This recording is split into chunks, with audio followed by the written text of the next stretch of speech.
Screenshot. Yeah, boy. Hey guys, what's going on? I was recently doing some research on the Breath of Darkness, an ancient and powerful evil in Outward that could be considered the final boss of the game. It's extremely hidden and requires you to do multiple tasks such as fight ancient dwellers, which are, pretty tough.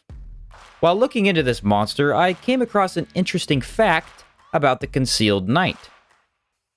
The Concealed Knight, aka Sar Warrior, aka question mark, can be found after completing your faction quest. Once the quest is completely done, you can head back to Cierzo and a small rowboat will be docked in the water. Interact with it and you will be sent back to the original area of the game. This is where you wake up after you're shipwrecked and you start your journey as a monster hunting machine.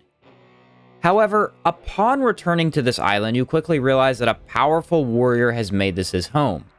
He wears massive armor made of Sar stone and wields a Sar sword and shield. His demon-like appearance is enough to worry any traveler, but taking a quick look at his stats will terrify you even more.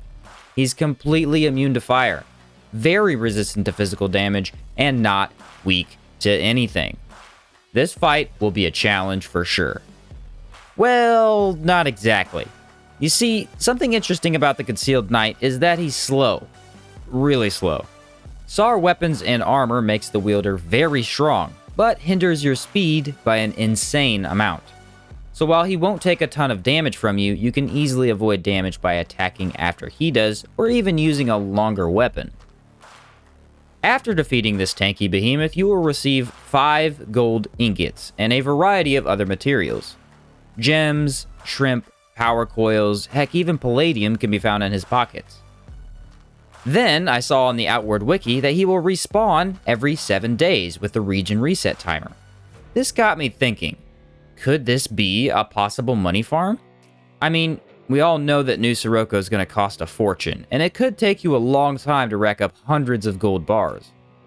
So, I went to work and farmed this Sar warrior for 1 whole hour. Here's how I did it and what results I got from the experiment. Obviously, the first place to start was by killing the Sar warrior. To do this, I infused my weapon with really anything except for fire. Hexes seem to work extremely well too, but you gotta be careful to activate Torment early, or his sword swing will demolish your health bar. Any sort of ranged attack will defeat him quickly, and if you have raw damage, use that. It goes straight through his defenses and kills him quickly. Overall, there are many tactics to take him down, and each fight took around 4 or 5 minutes. After this, I would take the rowboat back to Cierzo, and it turns out doing this will spawn you at your house. Sleep there for 7 days, and repeat the process over and over as many times as you like. The 7 days is quite long to just waste, but this definitely is a viable farming method. He will drop 5 gold ingots every time you kill him. You will also rack up a considerable amount of resources during this process, which can either be sold for good money or used to craft powerful weapons that can then sell for even more. In the end, I had racked up around 50 gold bars in a single hour of real-world time. 26 palladium could be used to make many great weapons, but I decided to just sell everything to see what it totaled. 102 gold ingots after selling everything. Each gold ingot is around 100 silver, giving us over 10,000 silver. So, is this a viable farming method? Yes, I think it is.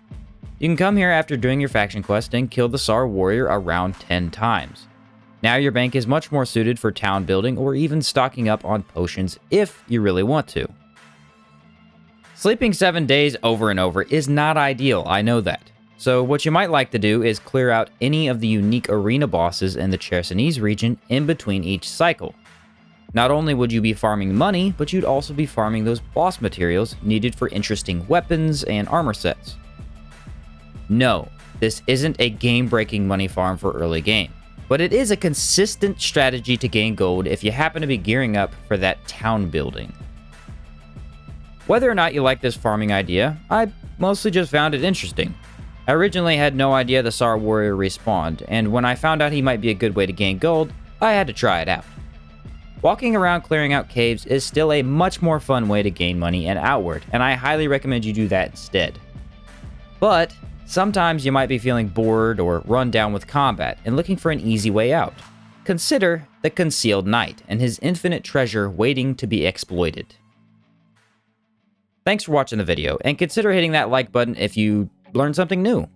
Also, comment down below what your thoughts are on this method. Will you ever try it?